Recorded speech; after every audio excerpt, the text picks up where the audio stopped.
Friends, క్రికెట్లో 1000 పరుగులు అంటే అది మామూలు విషయం కాదు. ఎన్ని ఇన్నింగ్స్‌లో సాధించినప్పటికీ కూడా 1000 పరుగుల క్లబ్ అంటారు.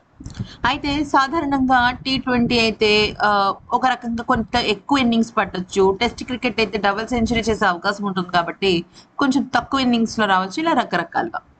అయితే ప్రపంచ క్రికెట్‌లో బ్యాట్స్‌మెన్ ఒకదాని తర్వాత ఒకటి రికార్డులు సృష్టిస్తూనే ఉన్నారు.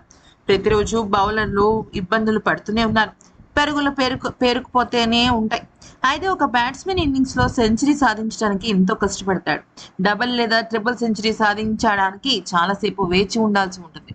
టెస్ట్ క్రికెట్‌లో వెస్టిండీస్‌కు చెందిన బ్రియాన్ లారా మాత్రమే 400 పరుగులు సాధించగలిగాడు. ఫస్ట్ క్లాస్ క్రికెట్‌లో కూడా లారా 501 పరుగులు చేశాడు. అయితే క్రికెట్ చరిత్రలో ఒకప్పుడు బ్యాట్స్‌మెన్ ఒకే ఇన్నింగ్స్‌లో 1000 పరుగులు చేసిన ఘనత ఇప్పటికీ ఉంది. ఇది ఇప్పటికీ రికార్డ్ పుస్తకంలోనే ఉంది.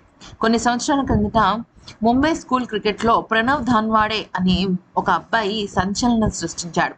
ఒకటే మ్యాచ్‌లో 1009 పరుగులు సాధించాడు. 2016లో రికార్డు పుస్తకంలో అతను తన పేరును సువర్ణ అక్షరాలతో లిఖించుకున్నాడు. అయితే ముంబై క్రికెట్ అసోసియేషన్ నిర్వహించిన Bandari cup inter school cricket tournament సందర్భంగా ప్రణవ్ ధాన్వాడే సంచలనం సృష్టించాడు. క్రికెట్ చరిత్రలో ఒకప్పుడు బ్యాట్స్మెన్ ఒకే ఇన్నింగ్స్లో 1000 పరుగులు చేసిన ఘనత ఇప్పటికీ అలాగే ఉంది.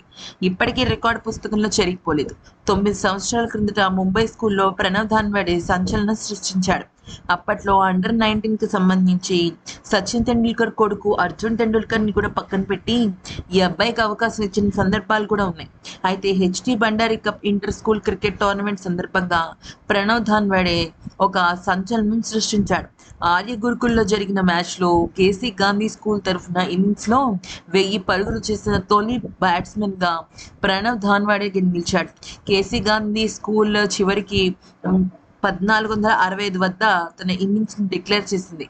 ధాన్వాడే 1009 పరుగులు ఆడి ఇక చారిత్రాత్మకమైన ఇన్నింగ్స్ అంటే 329 బంతులాడి 395 నిమిషాలు క్రీజ్‌లో ఉన్నాడు. అతని స్ట్రైక్ రేట్ 312. అతని ఇన్నింగ్స్‌లో 59 సిక్సర్లు, 124 ఫోర్లున్నాయి.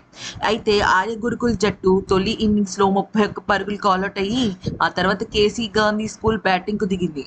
ఆకాష్ సింగ్, ప్రణవ్ తొలి వికెట్‌కు 546 పరుగుల భాగస్వామ్యాన్ని నెలకొల్పారు. అయితే ఇక ఆ తర్వాత ఈ 1009 పరుగుల రికార్డ్ జరిగింది. సిద్ధేష్ పటేల్ కూడా సెంచరీ సాధించాడు. అయితే చివరికి 1009 పరుగులు చేసి అజేయంగా తన పెవిలియన్‌కు చేరుకున్నాడు.